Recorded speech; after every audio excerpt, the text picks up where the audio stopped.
Hey guys, and welcome to my second ever video. In this video, I'm going to be showing you guys how to IGL like a pro. And that's going to be I'm going to show you in three ways. First, how to game plan your early and your mid game. Second, um, how the communication and mental aspect of being in IGL and how to do it the right way. And third, I'm going to show you one of my actual games, my mid game and my end game, and explain to you what I was thinking, how I rotated, and how we were successful in end game. So, to start, I'll just do it on Fortnite GG, but you could really just use any site. I'm going to be doing it from my actual drop spot. And you always want to have a game plan. If you want to be successful in a tournament, you want to know what your plan is from your drop spot all the way to end game. And so for me specifically, I'll drop here and I label what I'm gonna get out of my drop spot.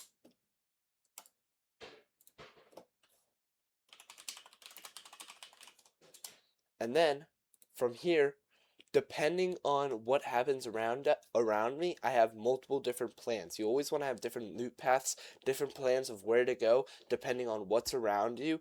And if you can, like, for example, if this is uncontested,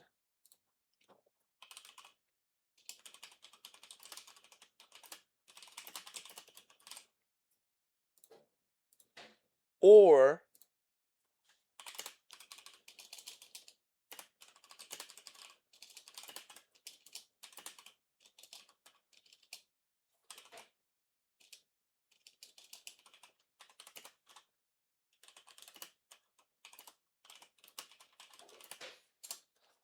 if it is contested but we have good loot, we can key it early, lurk on them, fight them, and we get 2 free kills and all that loot. If we have bad loot, or if we are in one of our last games and don't want to risk our game by doing that, we can just stay here and then loot this and then have our plan. Usually what I'll do is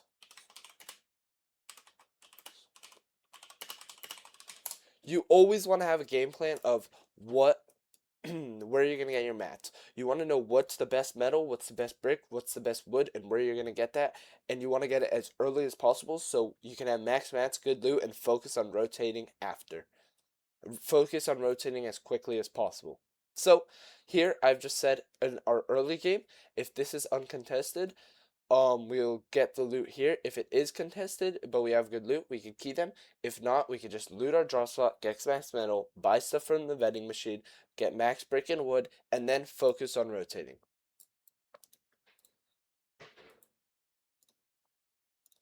And you want to have a game plan for wherever zone pulls. If it's pulling north, we'll base up on the mountain or lurk. If we are pulling zone, you always either want to base up or sit and lurk an area so you can get, if you need some kills, maybe you need more movement or something, you can lurk, and that's how you get your movement. But if you're stacked up, just base up. It's the smartest thing to do. You could base up, wait for zones to pull, and then you could see what you're gonna do from there. If it's pulling south,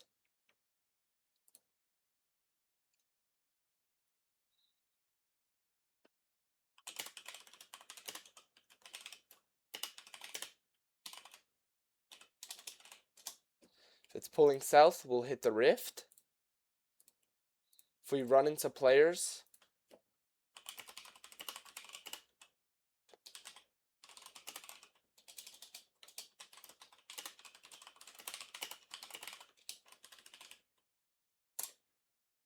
we can hit the tunnel.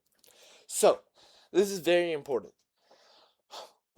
You always want to be around somewhere where you can get movement without wasting your movement. Say that could be a rift, that could be tunnels, that could be launch pads on the mountain. You want to be near an area where you can rotate quickly without having to use any of your movement no matter where zone pulls, because you want to save all your movement for early end games slash like late mid game. You want to be able to use your shocks at that point, not earlier, so that you don't have to waste them, and you have enough for your actual endgame without needing a refresh. Then, from here, you could say you always want to be getting center zone. That's very important. If it's pulling east and we hit the tunnel, we're right. Where are we? Right here, and we could get center or dead side. Dead side is so important. Dead side is how you're going to be winning 90% of your games. If you can get dead side with a duo as a healthy duo, you will have free rotates wherever. Let's say zone. Say zone is pulling. Zone is pulling over. Let me do that again. Zone's pulling.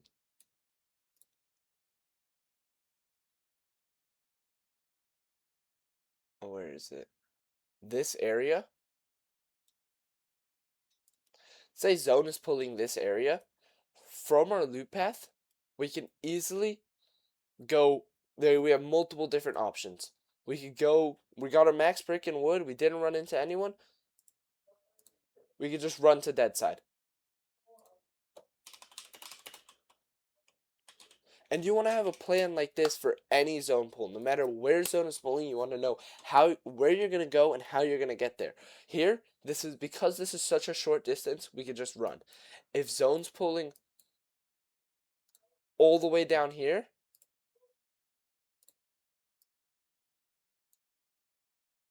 we run to the rift, we hit rift, and go center zone. I usually stop. I've done this before. I usually stop around here,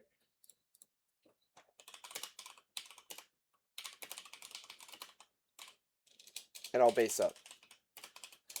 You want to have a plan no matter where zone is pulling of how you're going to get there and what you're going to do. Another example, it's pulling over here. Let's do a zone like that. And I'm showing you 3 different examples. I'm showing you how you can run, how you can utilize the rift, and lastly, I'll show you how you can utilize tunnel.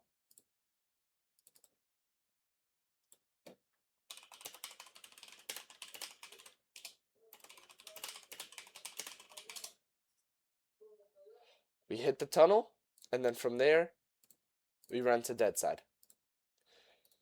You always want to know where dead side is. It is literally so important. Obviously, dead side in this is going to be like here, I'd say, because this is going to have players from down here. All the players that land here are going to be here, and then Latte and Wonky is going to be around here. So this is going to be dead side, this area right here. And if you're getting to dead side, you're not going to be running into players. You're not going to have to use as much mats. And if it pulls, the reason center is so good is because if it pulls back to congested, you have priority. You have priority and can get there. And if it pulls to dead side, you're the first team there and you are based up. You can take height. You don't have to use a lot of mats. You don't have to use a lot of movement. And it's just so perfect. And then you have, if it's, lastly, if it's pulling to you, let's just say up here. It's pulling up here.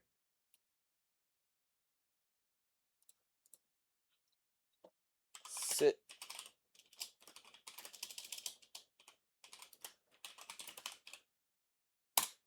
You can just sit center and based up.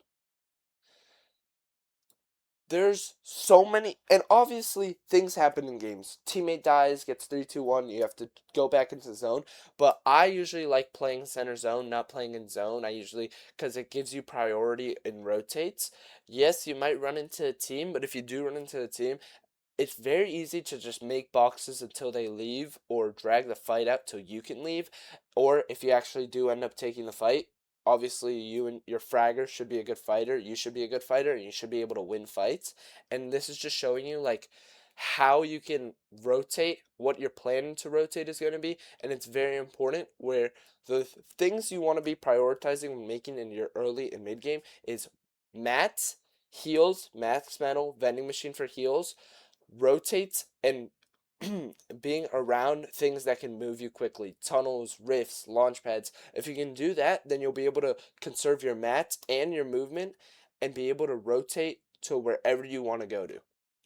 Like, obviously, this is going to be the most difficult rotate, but if you have a plan, you can make it easier. Alright, guys. First, I'm going to be showing you guys my battle map. Um, this just shows you where zone pulled. And as you can see, zone pulled pretty, not far, but definitely not straight to us. And here was it was uncon down here, so we rotated here, grabbed this loot, rotated out. You could see where we went to get our brick, and then from here it was pulling to us, so we based up here and then got in, and I'll show you exactly what we did. So off spawn we were uncontested. Like I just said, I farmed max metal, knew exactly where the best metal was, because this whole battle bus is metal, but the reason I didn't farm that is because it's not great metal compared to everything else.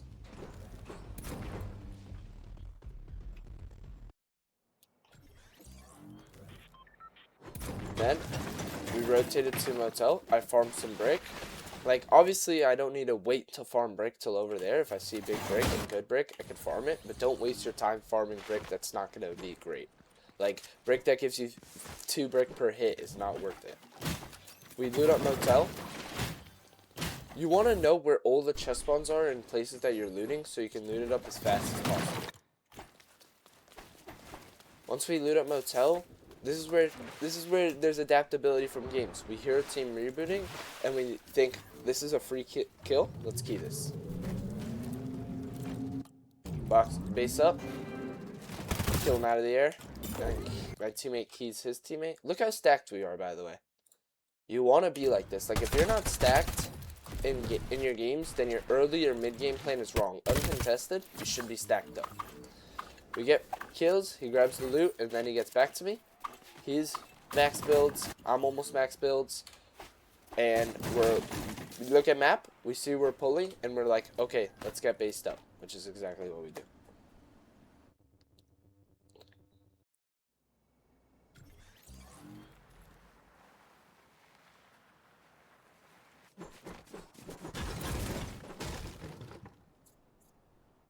Might have skipped too far past.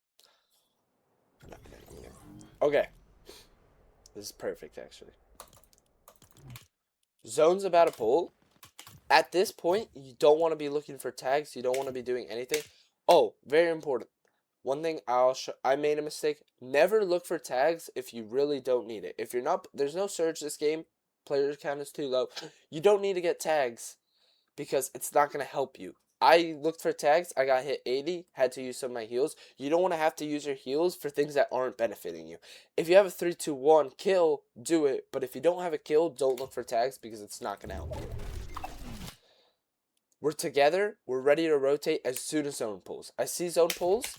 I see we're dead side. Look at where we are compared to every other team. And remember this team because they did a terrible rotate.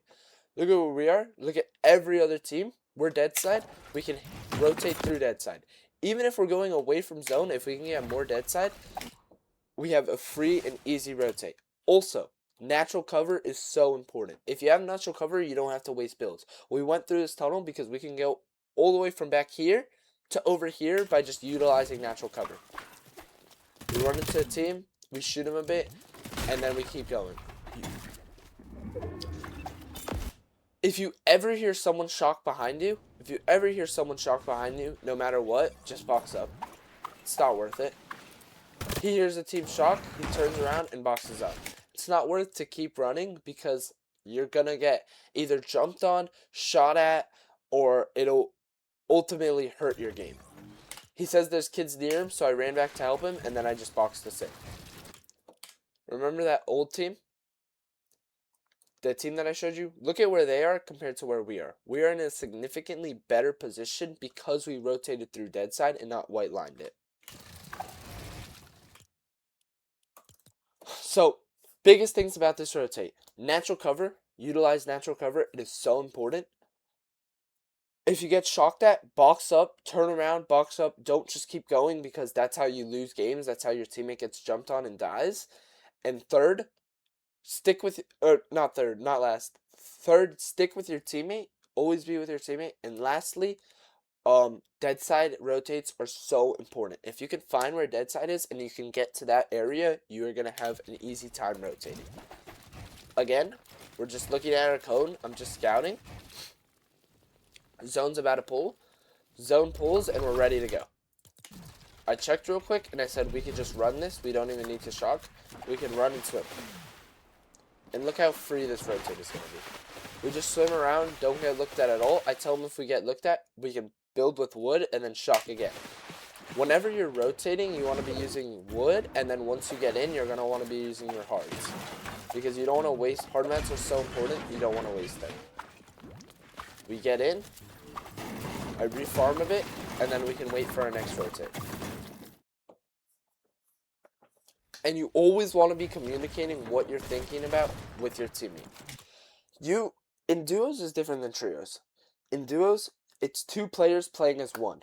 That's how you want to think about it. You should be with your teammate. You guys should be playing together the whole time. It should literally just be like I just said, like the body of one player, but twice the damage, like twice the builds, twice the damage. That's how, think about it like solos, but you have 1,000 builds and 2 shotguns. That's how it should be. That's how you should be playing.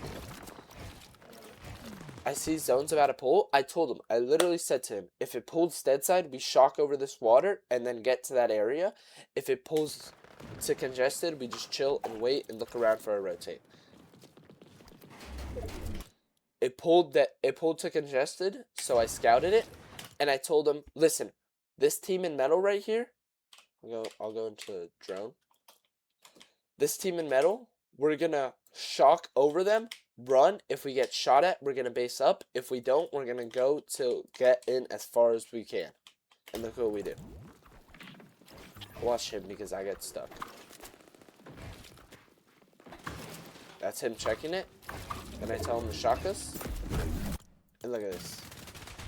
We get exactly where we want to be. He boxes us in hard, in cheap metal, in cheap builds. Usually at this point you want to use hards, which was a mistake by him, because if this wall gets shot at, then they can easily take it. That's exactly what they tried doing. It's lucky he was able to hold it, but yes, you always want to be building hards. I made us another box and we're in zone. I told them we're in an area. Always be aware. Awareness is so key. You could get 3, 2, 1 or pre-edited so easily, and when you're in an area where you can easily get pre-edited, you don't want to be looking at your code and looking around. You want to be aware. I told him to sit with his shotgun out or builds out, not to look at for any tags, and that's exactly what he did. Then we wait. We see where zone is rotating and get ready to go. It pulls far, so I say let's shock. I tell him to get ready to shock us.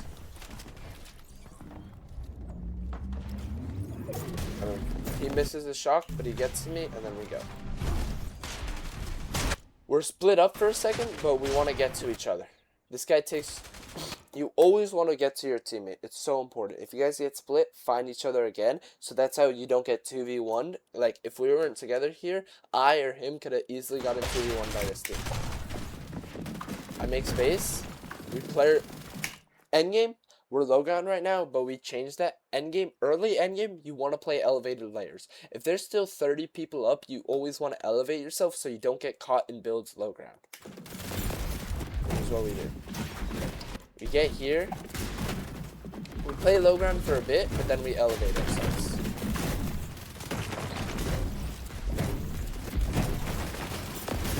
Tell them to just chill and wait. We shock as soon as zone pulls, and then we get up.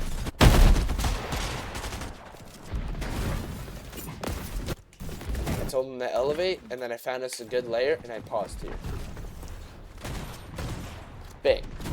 28 kids up. This is where you want to look for the 2 power positions. Height or low ground. Those are the 2 spots where you're going to win games from.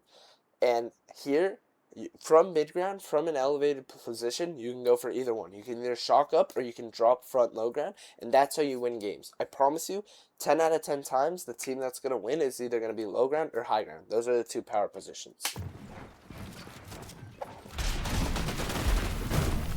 I'm just tarping us.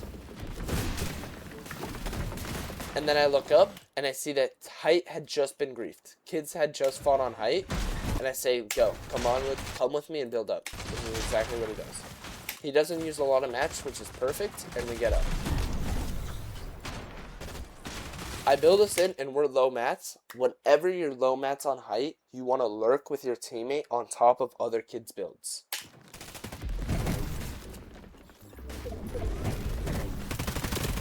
He has 2 builds, I have 20 builds. Start single layering. We're just looking around. We get a kill, but unfortunately can't chase it down. And then I see a solo right here, and I say, come with me to drop off the kill. Sprays, hit him 100. He gets out, which is unfortunate, but that's how you want to be playing it, because that could have been an easy kill. I told him to lurk, and he's just lurking down on these builds. And if he needs to get up to me, he can easily just shock. Told him to shock up. And from here, this is a free win. We're one of the last duos alive. We've taken height, we've played our builds, we've played our heals, and this is exactly what you want to be doing in endgame. You want to stick together, you want to rotate early, and you want to make sure that you're playing elevated throughout early endgame, and then taking a power position late.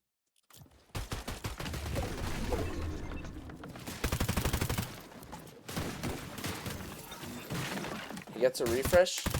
I'm still lurking on kids' builds. He tells me to come up. Listen to your fragger. Like, you're not the only one always making calls, because your fragger can have good ideas as well. I come up, he splits me builds, and then we just play out this endgame. He gets another kill. We're stacked. 1v2. And we just kill the last guy.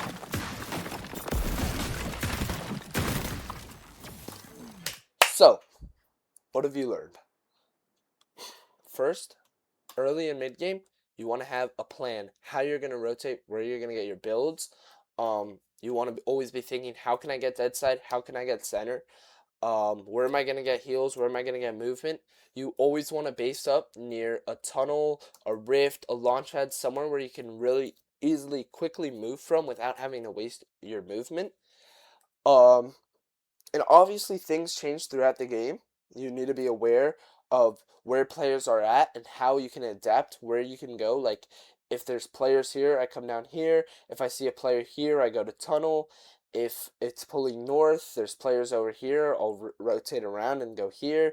Like, you want to always have an idea of what you're going to do if you run into players, what you're going to do if you don't, and how you can effectively rotate with it using the least amount of mats and heals as possible.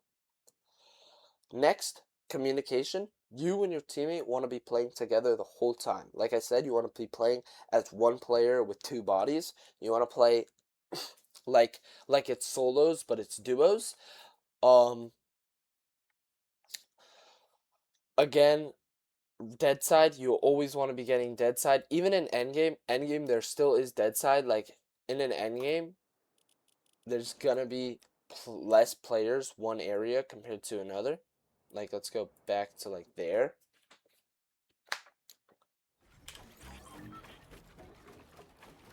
Endgame.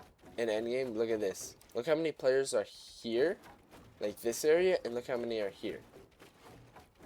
Like, this right here is dead side. There's always dead side no matter where you are. Communication and mental. Just keep a good mental throughout the game. As an IGL, it's your job to keep the vibes up. You want to make sure your teammate's not getting tilted. And you always want to be communicating to your teammate exactly what you're thinking. Rotating early and together is so important. And really, that's all it takes to be good in that good IGL. That's what it takes to lead your team to success. So, if you found this video helpful, please consider subscribing, liking, and drop a comment if you have any questions.